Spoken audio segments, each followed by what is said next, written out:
Case की समाअत थी एहतसाब अदालत में, और एहतसाब अदालत के जज मोहम्मद बशीर ने इस केस की समाअत की। साबिक वज़ीर आज़म बर वक्त एहतसाब अदालत पहुंचे थे, उसके साथ मरियम नवाज और कैप्टन रिटायर्ड सफदर भी पहुंचे थे।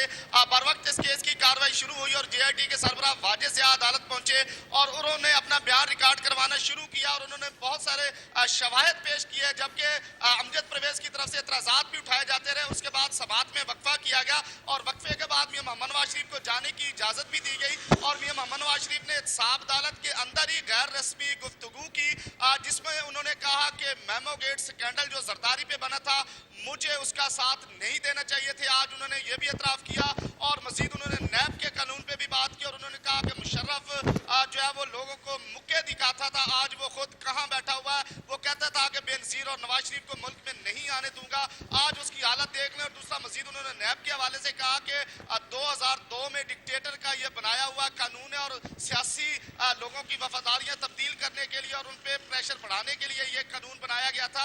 उनका कहना था कि ये कानून भी ख़त्म होना चाहिए। और मजीद उन्होंने कहा कि निगरान हुकूमत के हवाले से वज़ीर आज़म शाहिद खकान अब्बासी से बात हुई है। उन्होंने कहा कि मैंने निगरान वज़ीर आज़म के हवाले से जो बात की थी वो कानून के हवाले से थी और आज भी उस पर कायम है। और उन्होंने कहा कि हमेशा से हम इशारे नहीं लेते बल्कि ना ही अंपायर की उंगली की तरफ देखते हैं, हम अंगूठों पर। बहुत शुक्रिया ज़मीर हुसैन, ज़मीर तफसीलात से हमें आगाह करने के लिए।